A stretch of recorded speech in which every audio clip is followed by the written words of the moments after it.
Should I be grateful that I'm coming to work so early? Actually, I'm not even starting in the next 50 minutes. I could come later. I could come for 8. Why do I leave the house at 6 something? Drive around to the office and then enjoy my time in the car. Why do I do that? Is it fun? It is actually, for me, it is fun. I am grateful for having this hour plus to myself, just me in the car, everybody else pretty much not really awake, where I do my self-mastery exercises. Self-mastery exercises, what the hell is that? Well, it's basically like university, traffic university, some people call it. The ones who don't like to waste our time from home to the office and back and like to make it productive. You already know I made a video about this, how I do German class in the car in traffic. None of this time for me is wasted. Sitting in the car in traffic is for me time that I look forward to, because it means that if I have to stay in traffic 10-15 minutes longer, it means that I can listen to another podcast and another podcast and another masterclass, and I can grow in that time. I have people around me saying, whoa, you probably should be tired. You should be not content with, for example, yesterday from 6 to 6. I was 12 hours out. I even had a session after my office day. Should I be tired in the morning and not want to go to, jump in the car and hit traffic? Not so much. And, be here for office work at 8?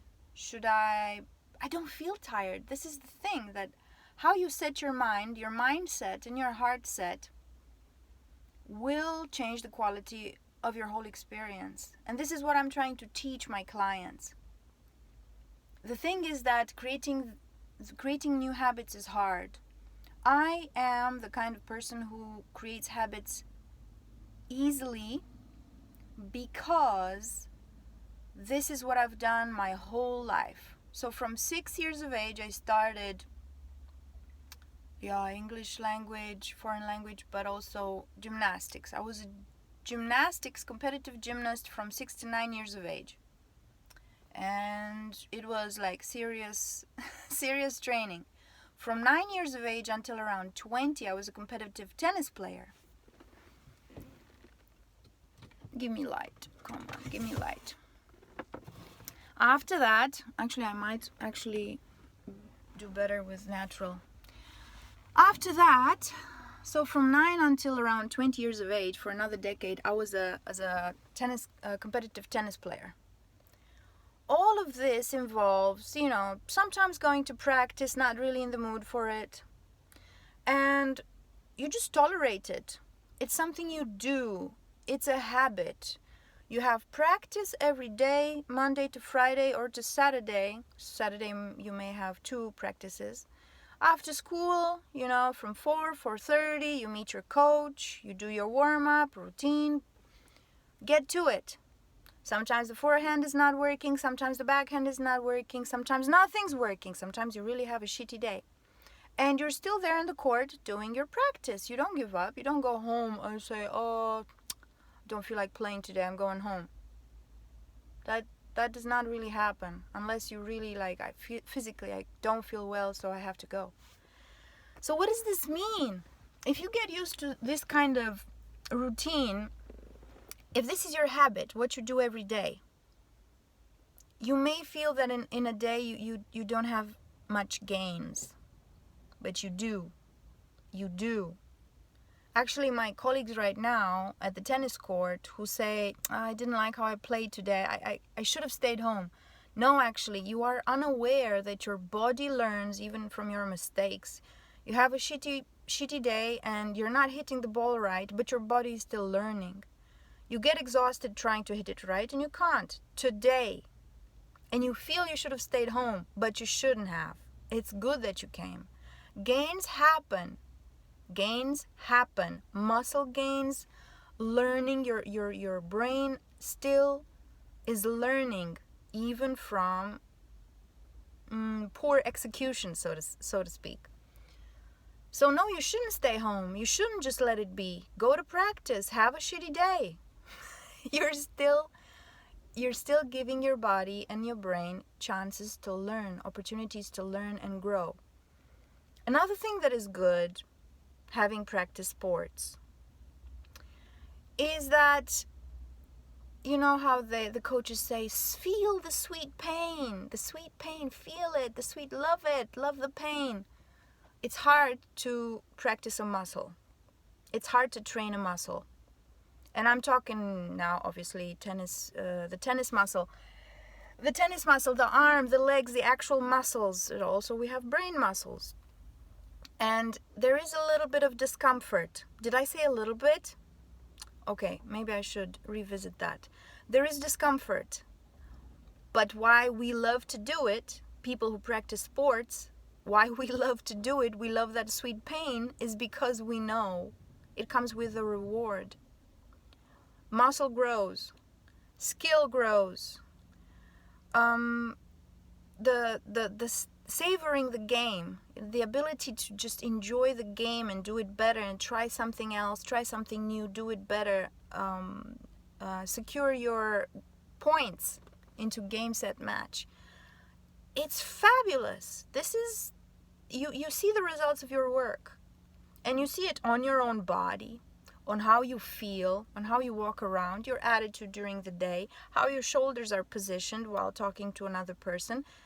It permeates into any area of your life. This is why we sports people do it, and we love the sweet pain, because there's a reward immediately afterwards, 1-2 days, or sometimes instantly.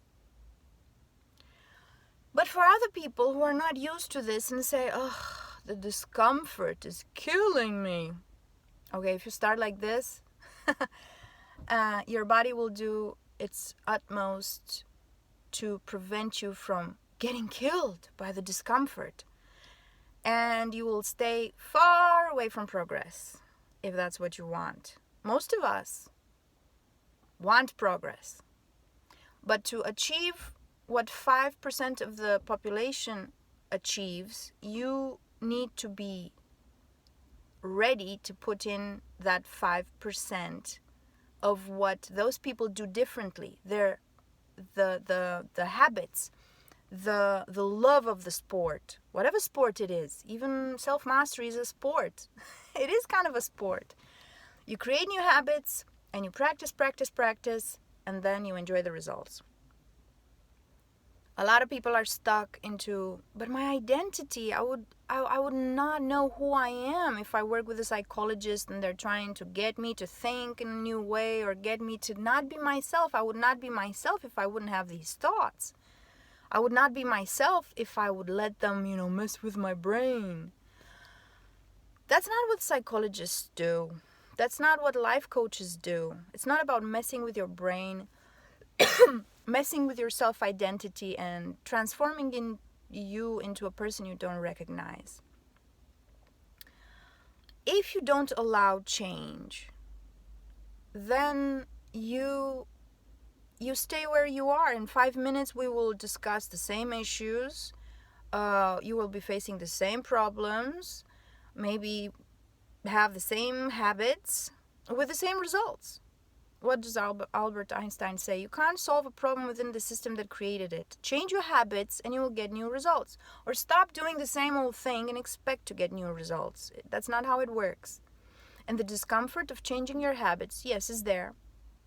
But for a person who is used to sports, for example, and to practice, despite not sometimes feeling like practicing, it comes easier. Easier in the sense that how I approach the process is different, and that's what makes the process easier, because I don't fight it so much. When you go to practice when you're 12 or you're 9, maybe you tell your mother, I don't feel like going to practice, and you get, yeah, I know.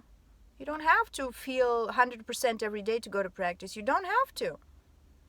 But in the end, it comes out well, because eventually you have a competition, or you have some kind of challenge, or you have some kind of match, even if it's, friendly, and you're just enjoying it. Or some people enjoy just the practice, the simple, repeat this, repeat this, repeat this. I love doing it. Every time I do it, it comes out a bit better, a bit better.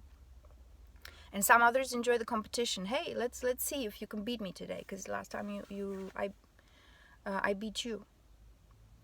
So, changing habits. This is what is needed.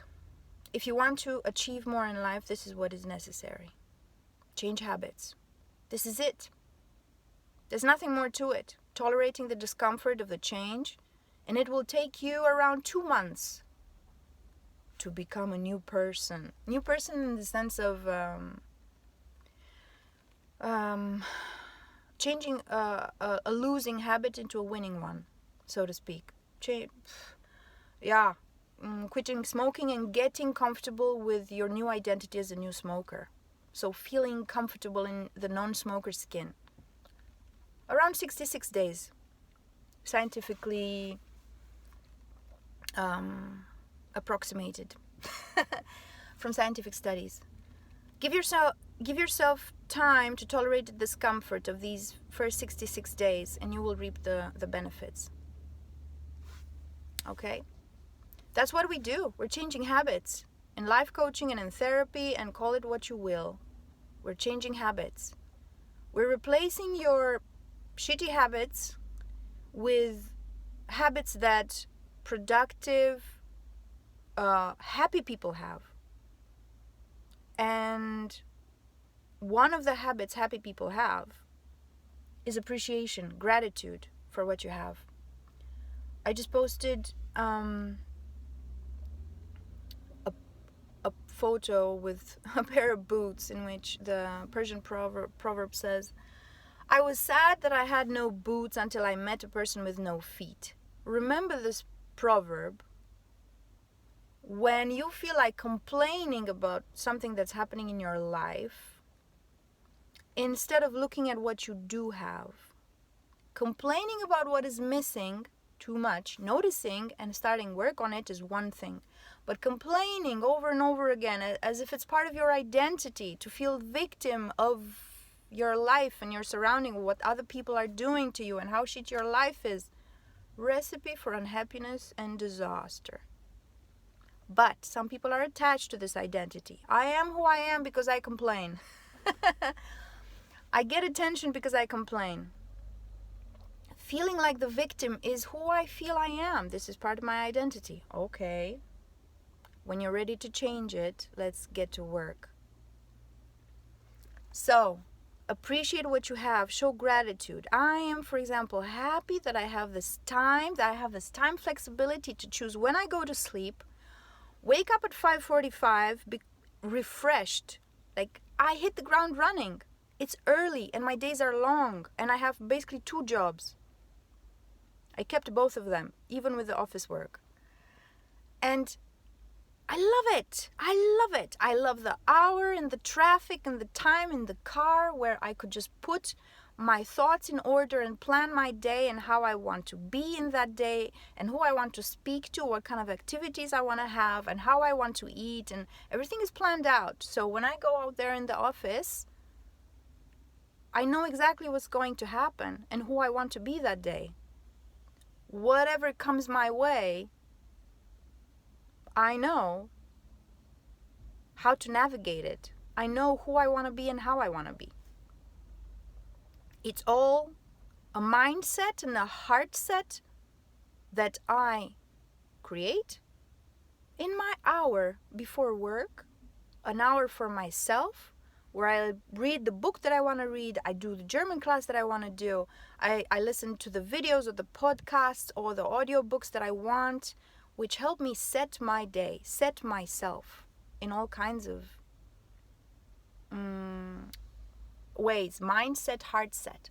And you know what's cool? Because now I deal a lot with computers in German, and the cool thing about the brain is that, for example, on a computer, the hardware doesn't change. The processor needs to be upgraded. You need to take it out of the computer and put a new one on that works better. But guess what? Our brains are different, but I will make a new video based on that.